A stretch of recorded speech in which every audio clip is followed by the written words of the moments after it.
The UK Prime Minister has come under extreme pressure about what he knew about Lord Mandelson's connections to Jeffrey Epstein when he appointed him as US ambassador.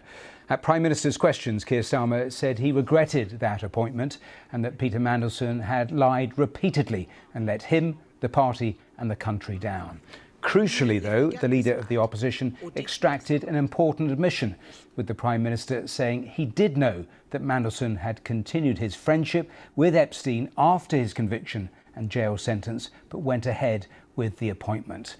Let me take you back to the Commons, because MPs will vote on the release of the paperwork and the background to that controversial appointment in about 3 hours' time. The debate well underway. We'll have more on that in a moment. More too on the fallout in the US and the latest details around Andrew Mountbatten Windsor. First, though, let's hear a little more from the Prime Minister at PMQs. I am as angry as the public and any member of this House. Mandelson betrayed our country, our Parliament and my party. Mr. Speaker, he lied repeatedly to my team when asked about his relationship with Epstein before and during his tenure as ambassador. I regret appointing him. If I knew then what I know now, he would never have been anywhere near government. And that is why, Mr. Speaker, yesterday, the Cabinet Secretary, with my support, took the decision to refer material to the police, and there is now a criminal investigation. I've instructed my team to draft legislation to strip Mandelson of his title and wider legislation to remove disgraced peers. And this morning, I've agreed with His Majesty the King that Mandelson should be removed from the list of Privy Councillors on grounds that he's brought the reputation of the Privy Council into disrepute.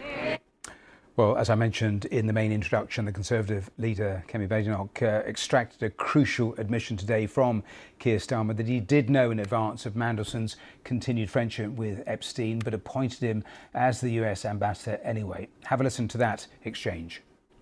I am asking the Prime Minister something very specific, not about the generalities of the full extent. Can the Prime Minister tell us, did the official security vetting he received mention Mandelson's ongoing relationship with the paedophile Jeffrey Epstein? So clear. Prime Minister. Yes, it did. As a result, various questions were put to him.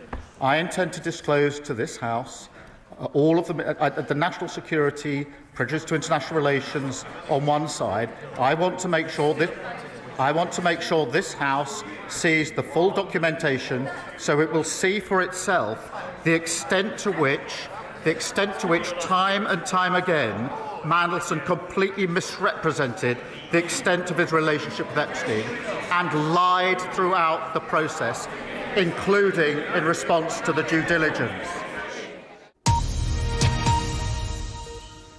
Straight to Westminster and the debate that is currently going on. Our political correspondent Ian Watson has news on the wording of that government amendment. Ian, tell me more.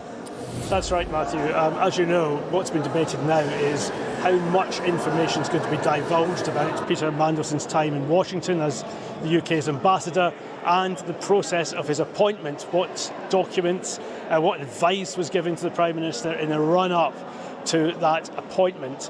Now, it looked as though the government might not be able to win the vote today amongst its own MPs because they were trying to have a couple of exclusions. Exclusions on the grounds of national security, exclusions on the grounds of potentially damaging international relations. During the course of that debate, MPs on both sides of the House are saying, actually, we don't want the government to be able to mark its own homework here. We want an independent body to decide what is and isn't divulged. They suggested the Intelligence and Security Committee, that's senior parliamentarians from across the House who have been highly vetted, who are in touch with the security services. In the past, literally minute, we have now seen the government making a further change, amending their own amendment, Matthew, and this is it. This is what's called a manuscript amendment. It's actually scrawled quite quickly and then typed out.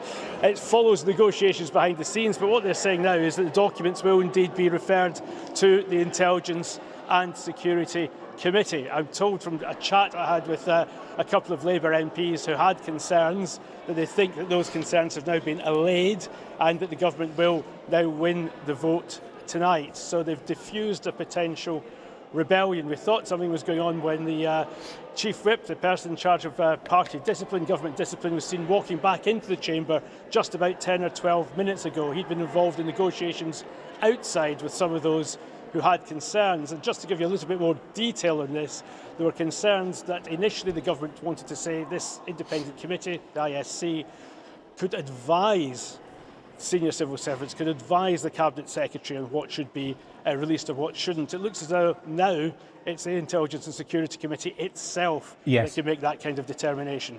And Ian, that means it's another hit for Kemi Badenoch, because she suggested that in Prime Minister's questions as she warned Labour MPs not to be complicit in the cover-up. So she got and managed to get that extraction from the Prime Minister. He did know about the continuing friendship with Jeffrey Epstein when he made the appointment. That was hit number one, but now hit number two, because the suggestion she made in terms of the amendment, that is where we've ended up.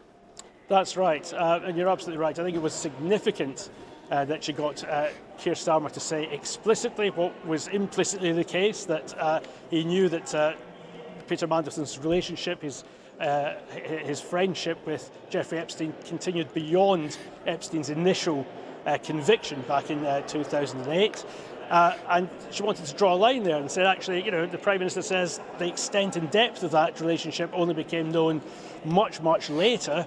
That's why he was sacked. She was saying, no, he should never have been appointed in the first place. So that was, as you say, hit number one. But hit number two, I think, she really did punch the bruise on the Labour benches, because no Labour MP wants to be associated with Peter Mandelson as things are now, including those who were perhaps his close colleagues and confidants not so long ago. And she was effectively saying that if they voted for exclusions to the documentation, then they would be guilty of a cover-up. They didn't want to do that, and they've now found a different way of doing that. But she herself had suggested that the Intelligence and Security Committee would be a useful compromise so that genuine national security considerations are taken into account rather than potentially the grounds for wider exclusions. So yes, in that sense, this makes Keir Starmer's position even more uncomfortable. Just a final quick thought, Ian. How weak is Keir Starmer's position now within the party, given everything we're seeing and, of course, given all the backdrop that led up to this? Well, I think it is significant that he couldn't necessarily shepherd his own MPs on this. And in recent times, of course, on many other issues, what the Conservatives say is now the backbenchers, the people outside the Cabinet, are the people driving the government agenda rather than the Prime Minister himself. And he looked as though he was getting on the front foot. He was taking action against Peter Mandelson, trying to strip him of his title, making sure he was under pressure to resign from the House of Lords, calling for an inquiry by the Cabinet Secretary into what Lord Mandelson had been up to when he was Business Secretary many years ago. That looked like he was getting the front foot, but he wasn't able to bring his own troops with him when it came to getting some exclusions to the documents around Peter Mandelson's appointment and what Peter Mandelson was up to when he was in Washington far more recently. So yes, that does make his position weaker. I think the government to try to underline, though, that it's in favour of transparency, despite these the events of this afternoon. We are going to see the initial release of some documents once this debate concludes after 7 o'clock. Ian, thank once again, Ian Watson there at Westminster for us. Things moving all the time there, so we'll continue to keep an eye on that debate. Well, I've also been speaking on the programme to George Parker, political editor at the FT. You may remember that famous exchange he had with Peter Mandelson on a train about Jeffrey Epstein. But we started by talking about the magnitude of this scandal. I don't really remember a scandal on quite this scale. Peter Mandelson, someone who was really almost at the very top of British politics. He was effectively the Deputy Prime Minister to Gordon Brown back in 2009. He'd been in receipt of money, $75,000 that we know about, which wasn't declared. And later on, when he was a minister, he was passing government secrets to Jeffrey Epstein, a convicted paedophile. And it's an incredible story. It will fuel conspiracy theories, I suspect, for many years to come. And, on a scale of British political scandals, it's right at the top, I'd say. I mentioned the exchange you had a few years ago with Peter Mandelson on the train, where he let rip furiously at you, expletives as well. For people watching who don't know about that, just recap, explain what actually happened here. Well, it was a magazine story we wrote about Peter Mandelson exactly a year ago, actually. It was published, and I was profiling him. Obviously, I think did the only interview with Peter Mandelson just before his appointment to Washington. And I thought I would leave it to the very end of the interview to ask him about his relationship with Jeffrey Epstein. And frankly, not many people were asking about that at the time. And you could feel the chill descend on the railway carriage. And he said that he regretted meeting Epstein and the harm done to the women and girls that he abused. And then he said, this is an FT obsession. And frankly, you can all F off. I'm obviously, Matthew, not going to use the word he used, but he said that word. And I thought that's extraordinary for someone who's about to take on the biggest diplomatic job in the British government to be using that kind of language. But it showed, of course, quite what he had to hide. It showed too, perhaps, he just simply was dismissive, thought all of this didn't really matter, happened in the past, and presumably annoyed at people like you continuing to ask questions about it.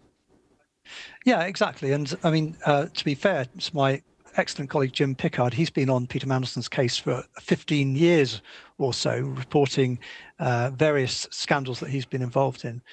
Most recently, he revealed in 2023, so this is a couple of years ago now, that Peter Mandelson had stayed in the Manhattan townhouse of Jeffrey Epstein while Jeffrey Epstein was in prison for soliciting a minor for sex.